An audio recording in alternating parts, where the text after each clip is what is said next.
Finally, Embark has graced us with the option to reset our skill tree. For only 152,000 coins, you can fix all of your past mistakes.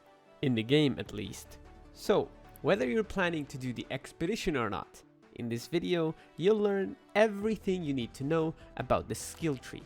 You don't need to watch random shorts anymore to find out what skills you should and you shouldn't get, because you'll be able to make those decisions yourself to cater to your own game style. What skills to prioritize and in what order to get them to make your journeys to the top side slightly better. We will also cover what you can do with the extra points that you get from the expedition, no matter how many of them you're going to get. But if you do want a ready template because you're watching this while you're waiting for your friends to get ready, here is my one-size-fits-all skill tree. And don't worry, I'll leave a link down below for this image. As to how you should get to this point and which parts you can customize to fit to your own game style, let's start by ranking every single skill that the game has to offer. So, the way this ranking will work is we're not going to be ranking them in a vacuum. Sure, there are a lot of good skills that would be nice to have, but we need to consider the total cost of the skill, as in how much I need to invest to get it, and the opportunity cost, as in what I'll be missing out on if I invest this much to get this skill. Another thing to keep in mind is that for whatever reason, Embark doesn't want us to know the specifics, and the numbers behind each skill can be very important and can change this ranking drastically. I will be going off of what I know based on some tests that have been done by the community. Shout out to them, and I'll be linking their videos down in the description below. I'll be going over how I got to that one-size-fits-all skill tree and how you can adapt it to yourself, but you can also use this knowledge to build something completely different that works best for you.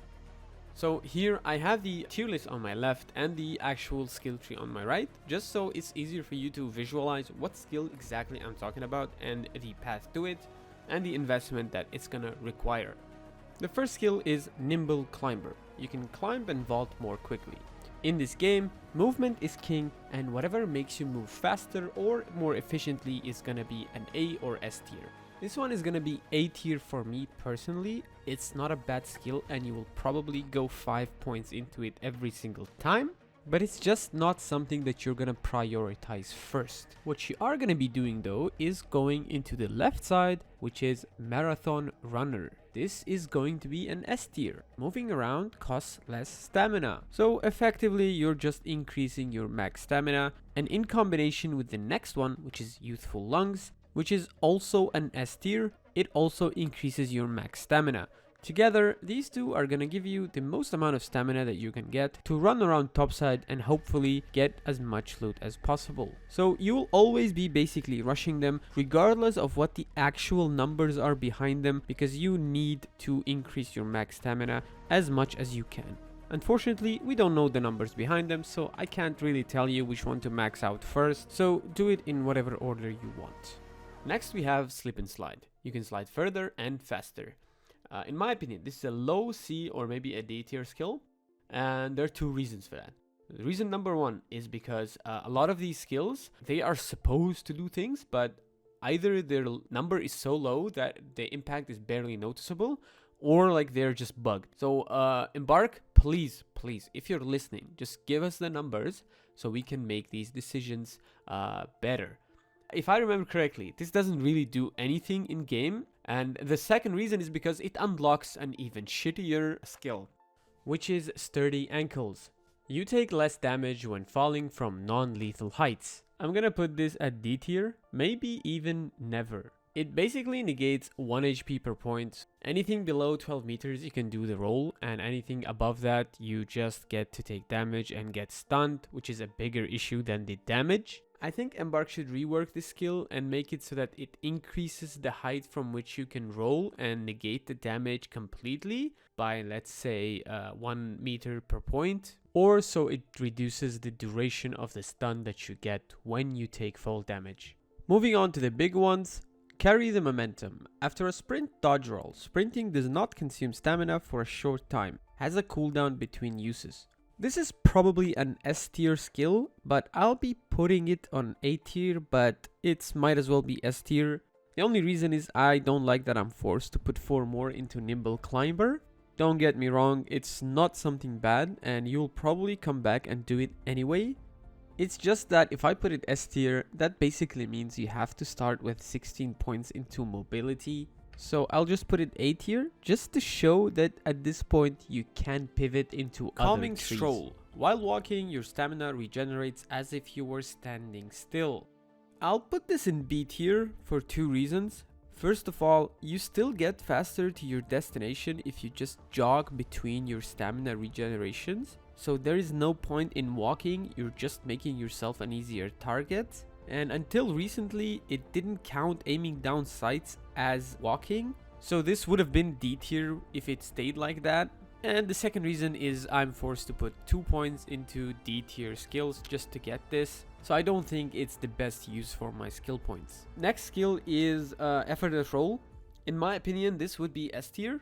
Maybe I'll put it in bonus tier. It is rushable if you PvP a lot. I think even going into this is better than going into this. Like, this is a completely viable way to do it. This is a very good start. That's why it's around S tier.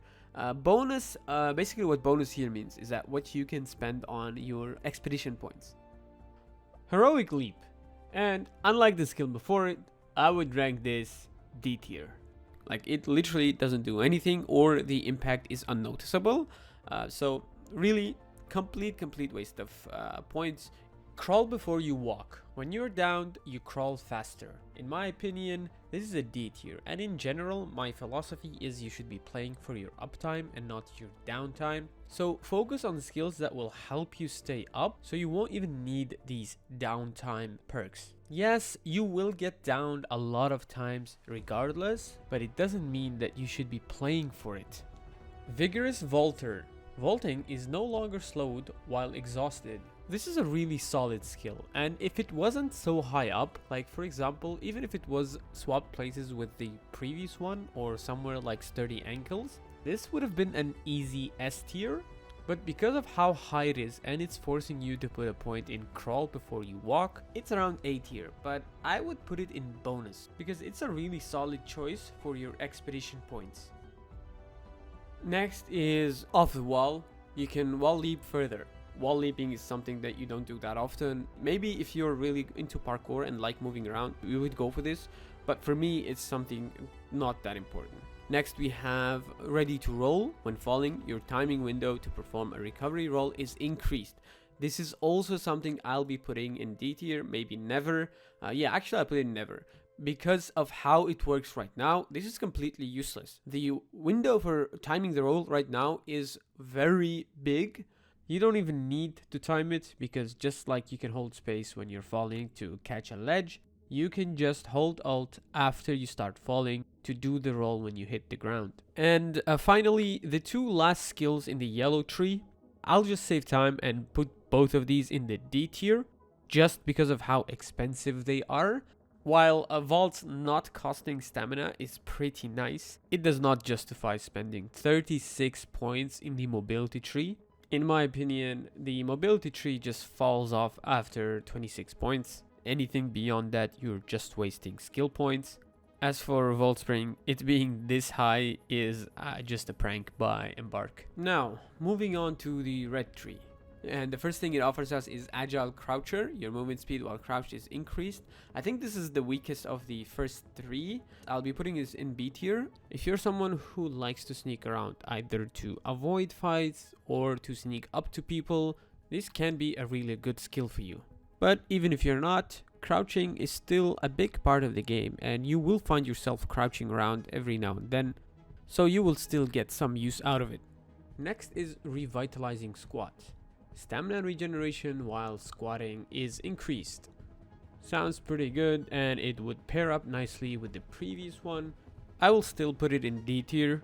To me, it was kind of disappointing because it doesn't even give you more regen than when you're standing. So there isn't even a point to sit down to get some stamina back quicker. If you find yourself crouching a lot, then there is a point in getting both this and the previous one to max points, or at least to 3. But I would rather get something else. Moving on, we have in-round crafting. I'll be putting this in A tier just because of how clutch it can be. Sometimes you just go topside, underestimating how much healing you're gonna need, while you can recharge your shield using just the power cells and heal up using bandages. But being able to craft the rechargers and bandages is just much more effective and can save your life in a lot of situations. Looter's Instinct. When looting a container, loot is revealed faster. Getting loot revealed in this game is one of the most important things, and this would be an easy S tier for majority of people. But I really hate how we don't even have a clear definition from Embark of what is considered a container and what is not. I'm gonna be assuming that this is only relating to the big containers that you breach. And I personally hate breaching them because they take so long and the loot in them isn't always the best. I personally prefer looting drawers and lockers because they have usually better loot and it's much quicker to loot them. So for that reason, I'm going to be putting it A tier for myself. But if you're not like me, then you go ahead and put it S tier and get 5 points into it as soon as possible. Silent Scavenger. You make less noise when looting. I will be putting this in D tier because I personally don't care much about making noise when I'm looting. If someone wants to come up and say hi, I'm all for it. I don't even know how much it impacts noise going through the walls and the floor, because that's when it matters the most. But if you want to minimize risk while looting, this can be a good skill for you to invest in, and with combination with the other sneaky skills, you can become a really good rat.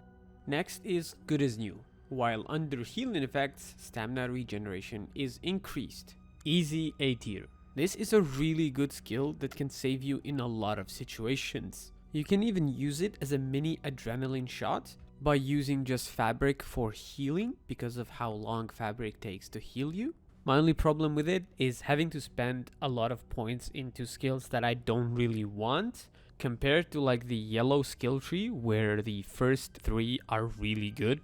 But this is a problem with the red tree in itself, where it's backloaded and the yellow tree is a lot more front-loaded. Next is Suffer in Silence. While critically hurt, your movement makes less noise. I'll be putting this in D tier for 2 reasons. Reason number 1 is what is considered critically hurt in this game. I believe it's something under like 5 HP, maybe 10. Which is really, really low. And reason number 2 is because of how combat works in this game. I don't want to go that deep into it in this video, but essentially I don't think this is going to be useful that much, especially since it's only movement. Like if I made less noise when I'm healing or recharging, then I would say this is a good one. But as it is right now, it's not going to do that much. Up next, we have Stubborn Mule. Your stamina regeneration is less affected by being over encumbered.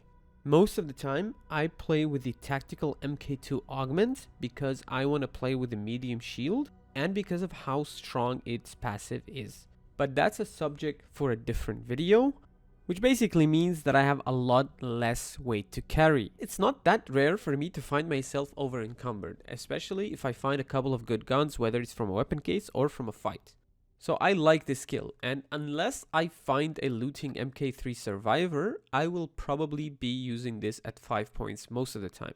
So for someone like me, this could be something like a low A tier or a high B tier. But if you play mostly with the looting augment or rarely find yourself over encumbered, you should probably skip this skill or just put 1 in it to get the next one, which is 3 deep breaths. After an ability drains your stamina, you recover more quickly. And this is a much more universal skill because how important rolls are in this game. So this is a much more of an A tier skill than the previous one. So if you don't really need the previous one, you're probably gonna put your skills in this one. Next we have Traveling Tinkerer. It unlocks additional items to field craft, but most of them are kind of useless. So I will rate this as a low C tier, maybe high D tier. Because the only actually useful thing you can craft from this is the hatch key. And even then, it's very uncommon for you to find the actual things that you need to craft it. So unless you're doing Stella Montes assembly runs or Blue Gate Pilgrim's Peak, these are essentially the only two places where you can consistently keep finding the components. So what you can do is basically run free loots and craft them and leave. If you really want to, you can craft the flamethrower for the Cold Snap event so you can warm up your friends. But I don't think these are enough to get it out of the C tier. Not to mention that the skill that it unlocks is 1 Raider Scraps. When looting Raider containers, you have a small chance of finding additional field crafted items. So again, we run into the problem of not having a clear understanding of what they mean by Raider containers. But as far as I know, this is basically all those little bags and containers that you find that are not part of the environment. So basically the healing bags and the ammo bags and so on. But you only have a small chance of finding field crafted items. I really think this is a low D tier or maybe a never angle. Up next, we have Broad Shoulders. Increases the maximum weight you can carry. This gives you 2 kilograms per point, so at max points, it gives you plus 10 kilograms that you can carry. This is easily an S tier because of how much it makes your life easier, especially if you play on the tactical and the combat augments. Even on free loot, you get to carry so much more that it's just a must-have.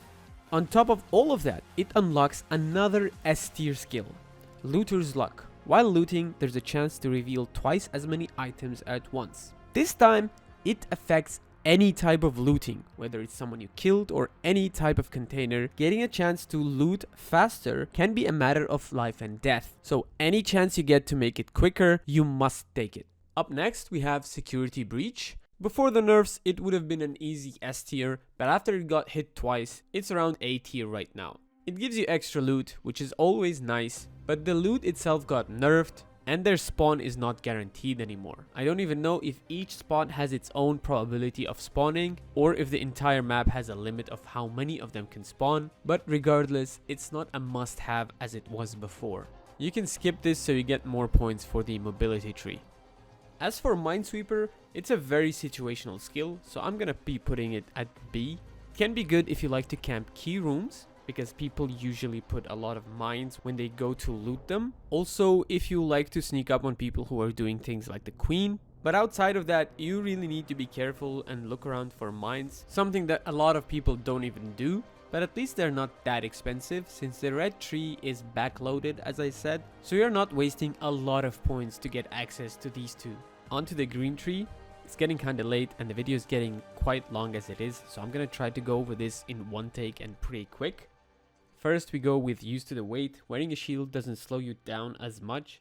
Honestly, for me, this is an A tier because I play with medium shields. I haven't played much of heavy shields in my 100 hours top side. I think I've done it only once, but if you do play heavies, this is an S tier for you. You put 5 points. I don't know if it adds multiplicatively or additively. I think it's gonna be multiplicatively, so it's not gonna be that big of a deal. But regardless, it's gonna reduce the penalty for the shields, which is always good. Next is Blastborn. I don't really care about explosion sounds, and whether they're loud or not doesn't really matter to me, so I'm gonna be putting this in D tier. Maybe I'm wrong, tell me down in the comments if it's really good. Up next, we have Fight or Flight. When you're hurt in combat, regain a fixed amount of stamina. Has a cooldown between uses. For me, this is an S tier. It's really good. You get more stamina in combat, which is when you need it most.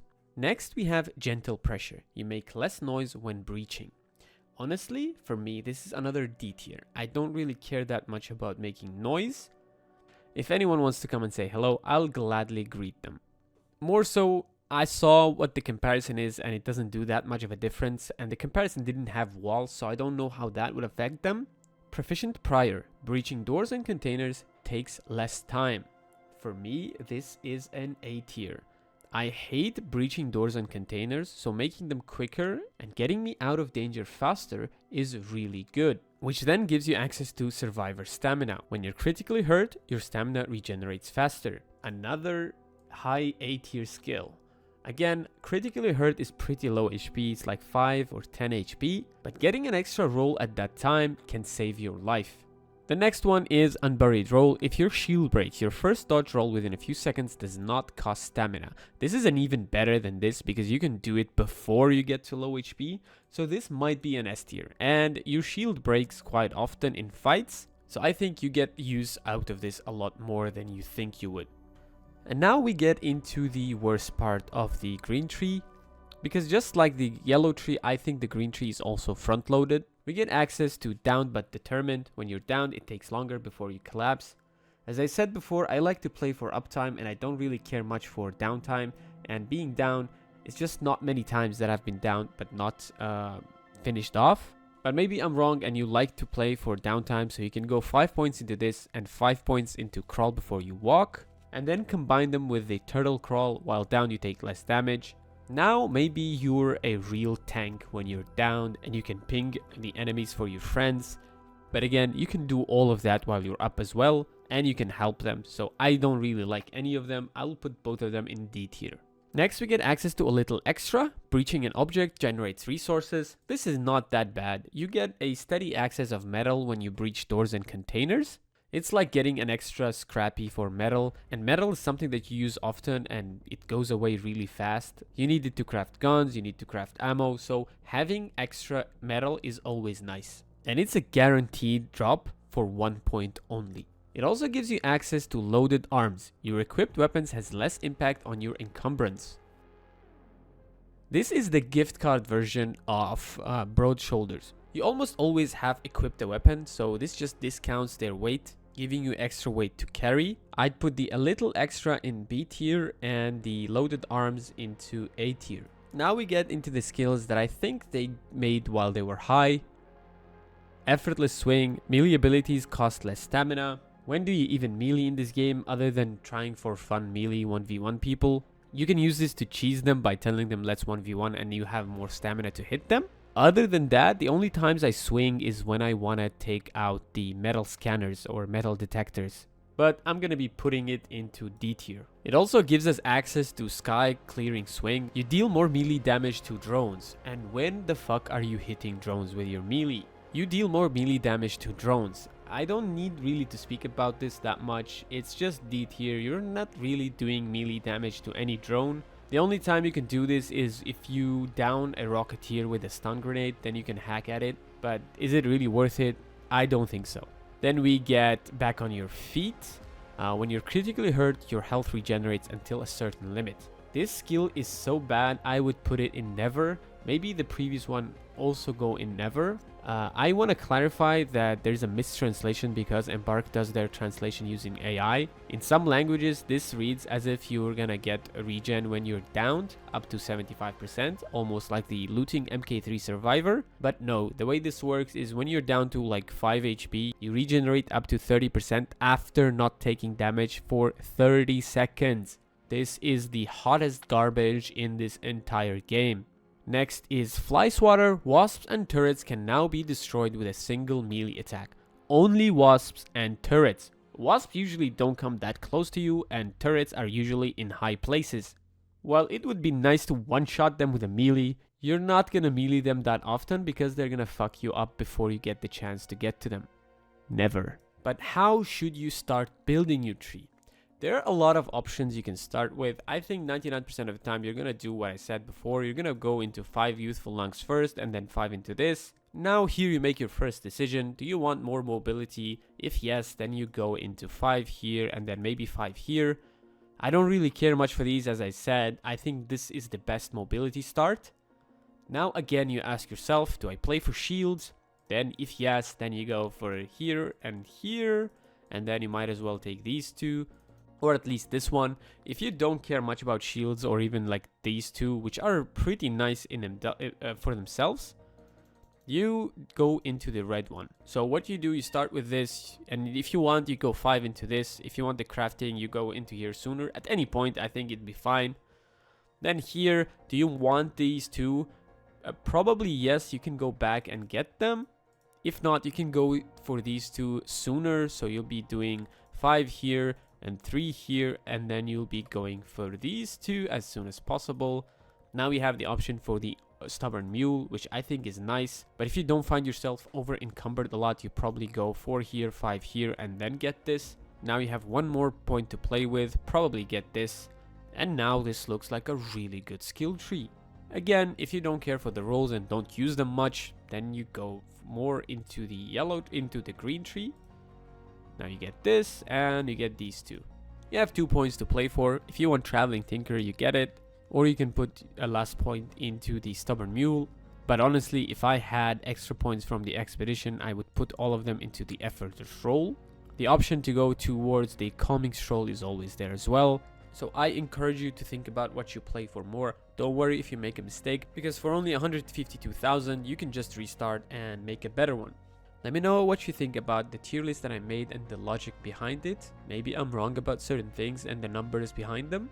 Thanks for watching and take care.